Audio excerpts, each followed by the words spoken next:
Bonjour, voici Peter d'Educomondo et bienvenue chaleureuse dans notre projet STEAM numéro 18, dans lequel nous allons construire un numéro de vitesse de voiture.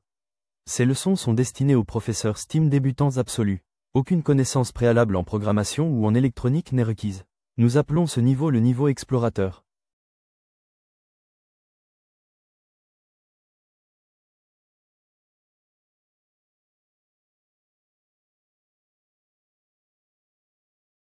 Le but d'aujourd'hui est de contrôler l'aiguille d'un cadran de vitesse de voiture, en utilisant un nouveau type de moteur, le servomoteur. Nous utiliserons une bibliothèque spéciale pour le servomoteur appelé Servo, H.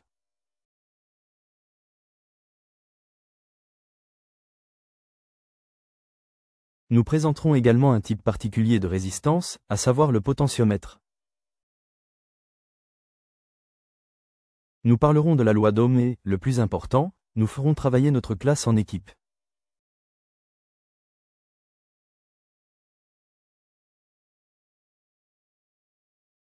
Regardons de plus près le servomoteur. Ce moteur se compose de trois parties principales. Il y a le petit moteur électrique, une boîte de vitesse et un bras ou disque de sortie. Il est le plus souvent utilisé dans des situations où un positionnement précis est requis, par exemple pour faire tourner un essieu sur une voiture télécommandée, régler les volets d'un avion télécommandé ou contrôler les mouvements d'un bras robotique.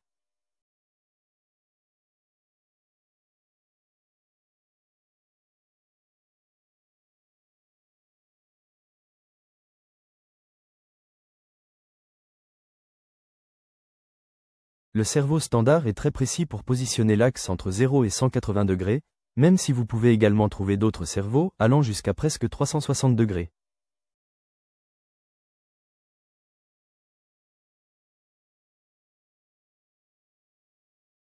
Le moteur est connecté à l'Arduino au moyen de trois fils. Le fil positif est le fil de terre, ainsi qu'un fil de données.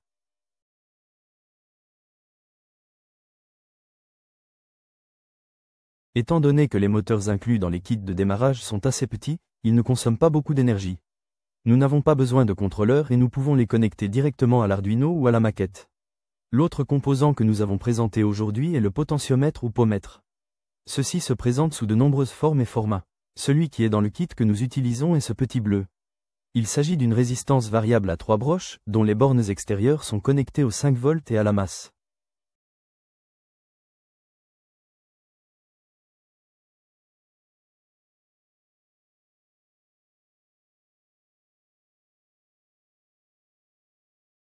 Depuis le terminal du milieu, nous lirons ces valeurs à partir d'une broche analogique utilisée comme entrée. Avant de plonger dans le projet, nous parlerons d'une équation très importante en électricité, la loi d'Ohm.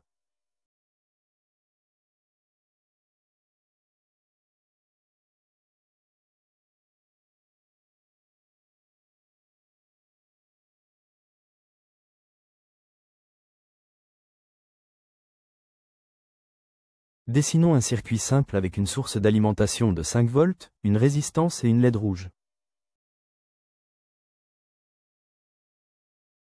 Dans nos leçons précédentes, nous avons utilisé une LED et nous avons pris une résistance de 220 ohms.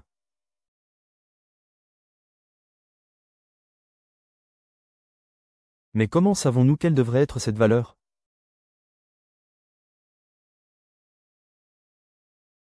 La loi d'Ohm stipule que la tension est égale au courant multiplié par la valeur de la résistance.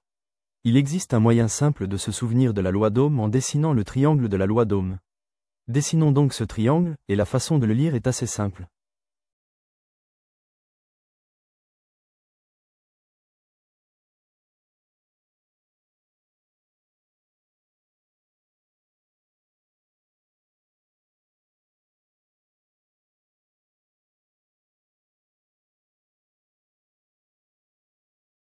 La tension est égale à l'ampère multiplié par la valeur de la résistance. Le courant, exprimé en ampères, est égal à la tension divisée par la valeur de la résistance.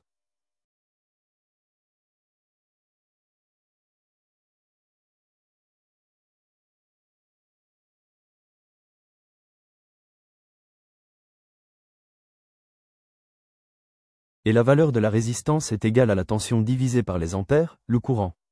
D'après la fiche technique, on sait que la LED rouge consomme environ 23 mA. Puisque nous utilisons 5 volts, la loi d'Ohm stipule que 5 volts divisé par 23 mA équivaut à 217 ohms. Ce nombre est très proche des 220 ohms que nous avons utilisés.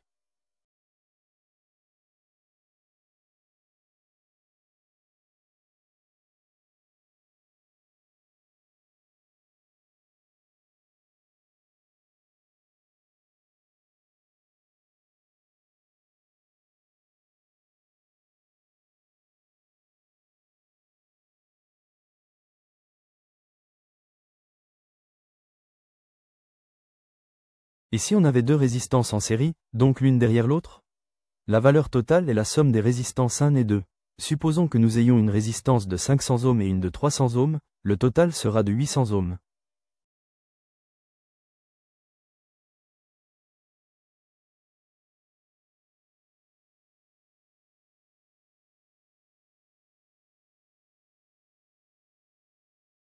Faisons quelques petites expériences avec le potmètre. Nous allons d'abord mesurer avec le multimètre la valeur totale en connectant l'une des bornes extérieures à celle du milieu. Et comme vous pouvez le constater, la valeur est de 10 kΩ ou 10 000 ohms.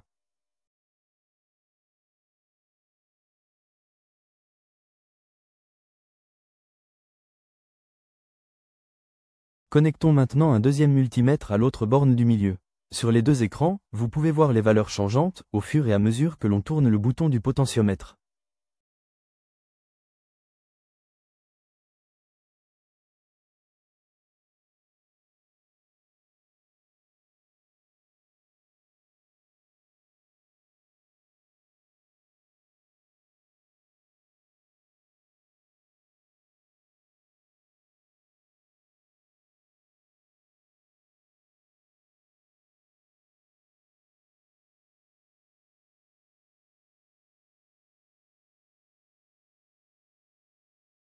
Vous pouvez dessiner sur le tableau blanc ce schéma pour expliquer le fonctionnement du potentiomètre. Les deux bornes sont reliées via un arceau. Cet arc a une certaine valeur de résistance.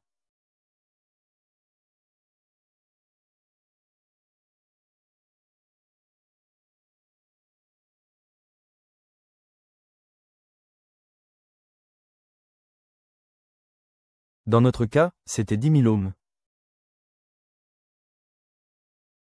Le terminal du milieu est connecté à ce qu'on appelle un essuie-glace.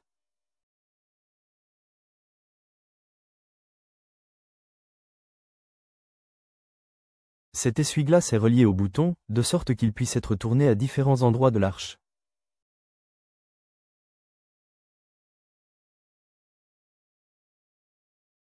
Chaque position correspondra à une valeur différente.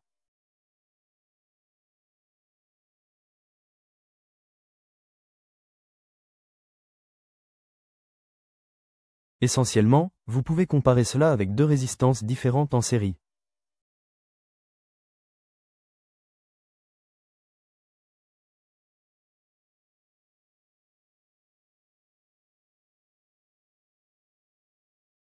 Maintenant que vos élèves comprennent le fonctionnement du cerveau et du potentiomètre, distribuons les composants du projet. Nous avons le microcontrôleur et la maquette.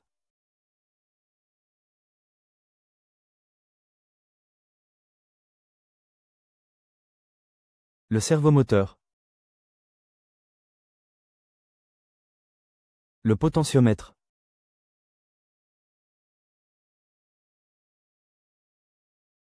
Six câbles volants.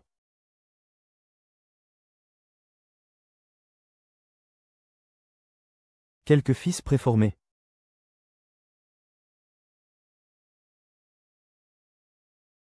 La figure en carton du cadran. Et nous avons fabriqué une aiguille spéciale de couleur rouge, pour nous assurer que le mouvement est clairement perceptible. Nous allons également utiliser des trucs collants comme du ruban adhésif double face ou ses bourgeons. Votre classe est prête à construire un projet. Ce n'est pas compliqué, alors laissez un peu de temps à vos équipes pour tester le projet par elles-mêmes. Comme toujours, encouragez le travail d'équipe.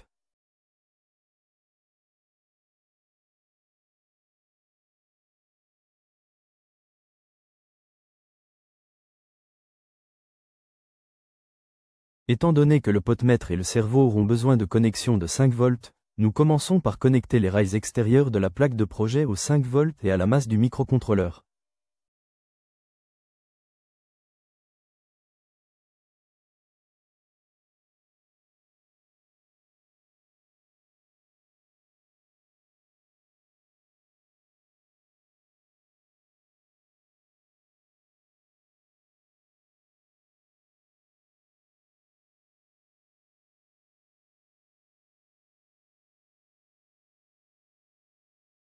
Ensuite, nous montons le potmètre sur la plaque de projet. Les pieds extérieurs sont reliés par un fil préformé aux rails positifs et négatifs de la plaque.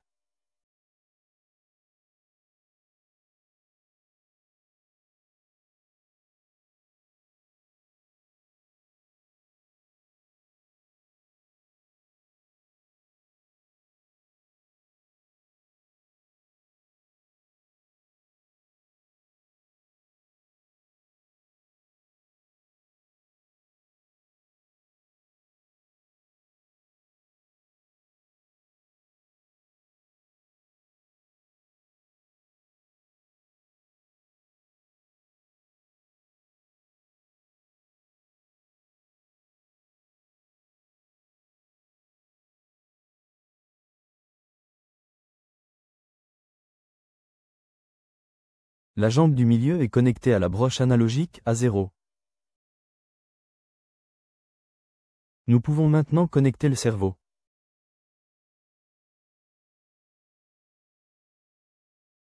Les fils marron et rouge sont la masse et le 5 volts. Nous les connectons au rail extérieur de la plaque de projet.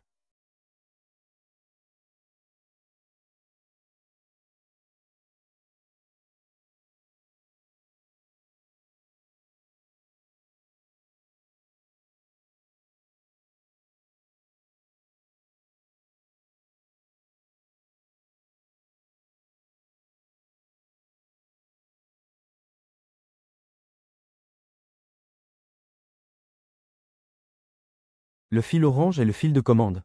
Nous connectons ce fil, par exemple, à notre broche numérique numéro 8.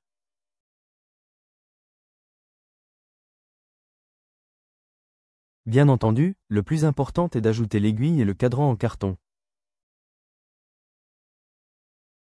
Nous utilisons quelque chose qui puisse maintenir le cerveau en place.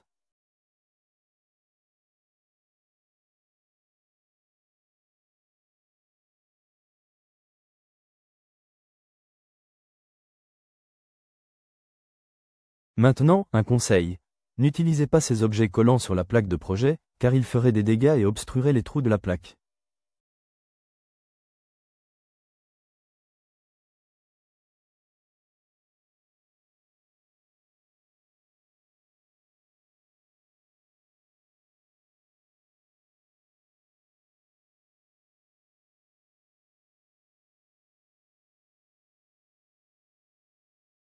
Ouvrons un croquis Arduino et commençons la programmation. Une fois de plus, vos étudiants ont désormais atteint un niveau de compétence tel qu'ils devraient être capables de commencer à rédiger eux-mêmes le programme. Laissez-les vous indiquer quelles fonctions et commandes sont nécessaires.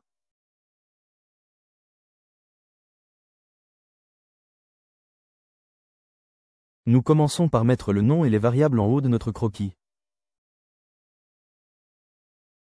Leçon 18, numérotation rapide, variables et déclarations.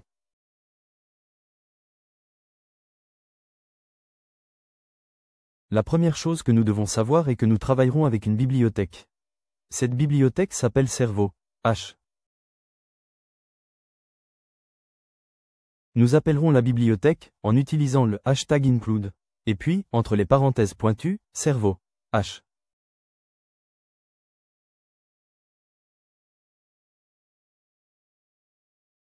À partir de cette bibliothèque, nous devons créer un objet. Nous donnons à l'objet le nom de notre choix.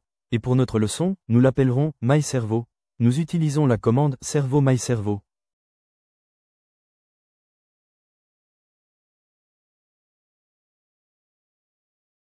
Comme nous avons connecté le cerveau à la broche 8, nous lui donnerons également un nom. Donc, entier cerveau peint égale 8.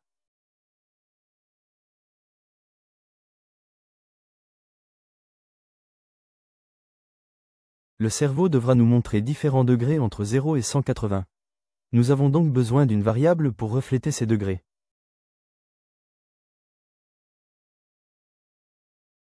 Int, degré de cerveau, et nous le raccourcissons en cerveau degré.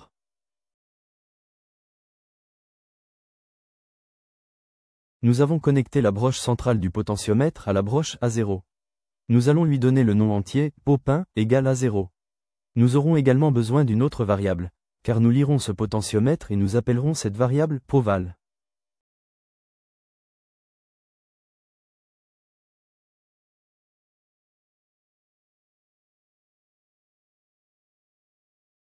Passons à la fonction de configuration. Depuis la bibliothèque, nous devons attacher MyServo au cerveau peint en utilisant la commande MyServo. Attach.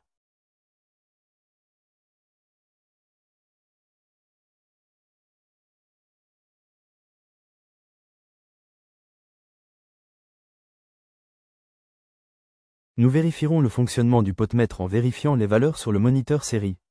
Nous devons démarrer un moniteur série avec Serial, Begin et entre parenthèses, le débit de 9600 baux. Et enfin, nous devons définir la broche à 0 comme broche d'entrée car c'est la broche qui lit sur le potentiomètre. Donc, pin mode à 0 est une entrée.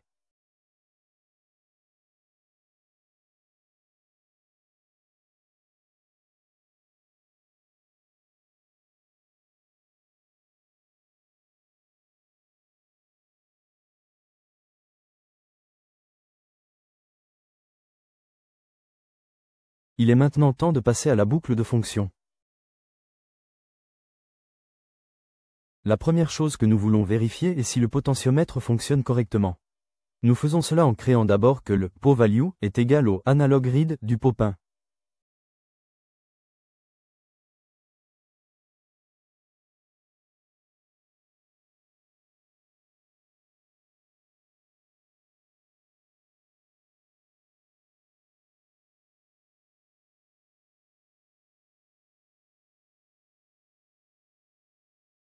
Et puis nous allons taper très rapidement la commande serial print qui affichera le pot value sur notre moniteur série.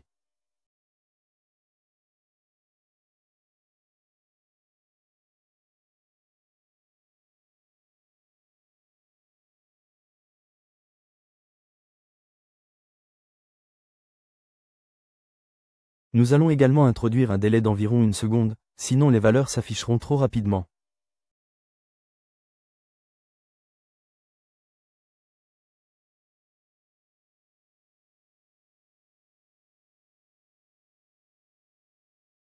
Ouvrons le moniteur. Tout en tournant le bouton du potmètre, laissez vos élèves prendre note des valeurs.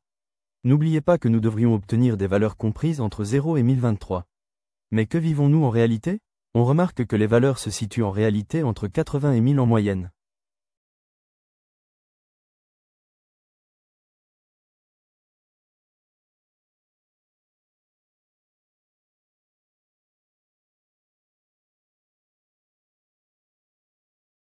Nous n'obtenons pas vraiment ce joli minimum propre de 0 et ce maximum de 1023. C'est tout à fait normal, et cela est lié à la précision des composants.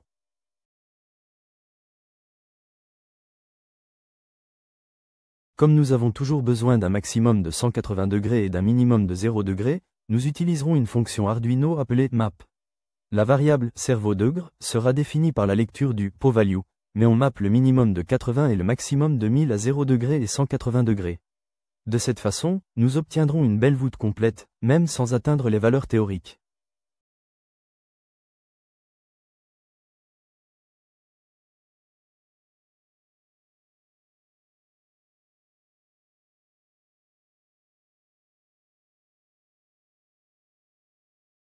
On écrit donc, servo_degré est égal à map, et entre parenthèses arrondies, on dit d'abord que c'est la pot value, que l'on lit sur la broche. Alors on dit d'abord le 2.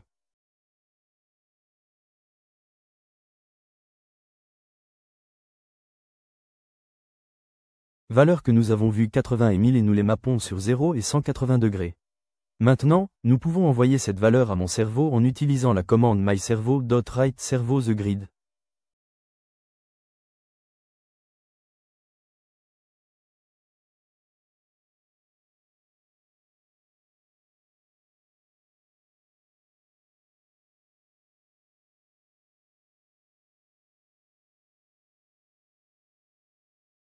C'est ça, tournez le bouton et le cerveau affichera différents angles, tout comme un cadran de vitesse de voiture.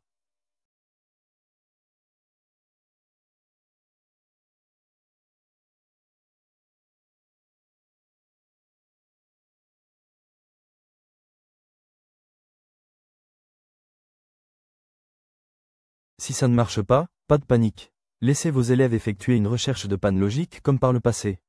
Y a-t-il eu des messages d'erreur sur l'ID Arduino? N'y a-t-il pas de fils ou de connexion desserrée sur la plaque de projet? Ont-ils vérifié tous les composants?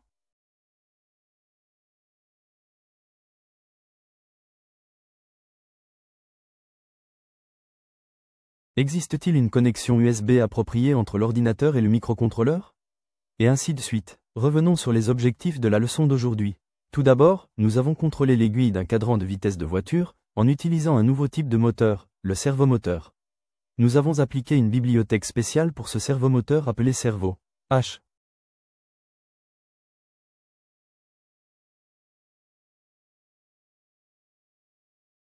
Nous avons inclus un potentiomètre et nous savons désormais comment il fonctionne.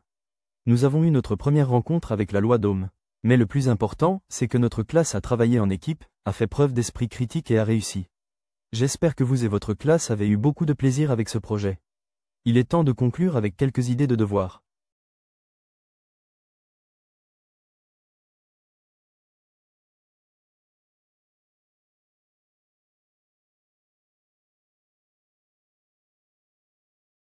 Tout d'abord, le servomoteur est très polyvalent, alors pourquoi ne pas penser à un petit projet où le cerveau ouvre le couvercle d'une poubelle? Comment feriez-vous cela? Comment connecteriez-vous le cerveau au couvercle?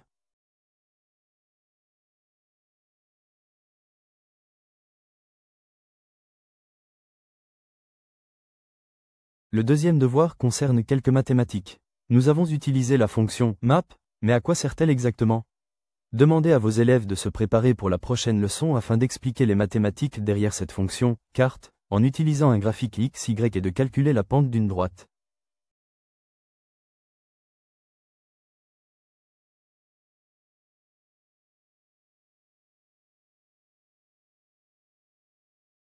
Encore une fois, ce ne sont que quelques suggestions. En tant qu'enseignant, c'est vous qui connaissez le mieux votre classe et vous êtes idéalement placé pour proposer vos propres devoirs. Ceci conclut notre projet 18, The Car Speed Dial. Le contrôle des moteurs est une compétence importante pour la robotique. Dans notre prochaine leçon, nous travaillerons avec un autre type de moteur, appelé moteur pas à pas. J'ai hâte de vous accueillir à nouveau dans la leçon numéro 19, intitulée Rotation d'horloge.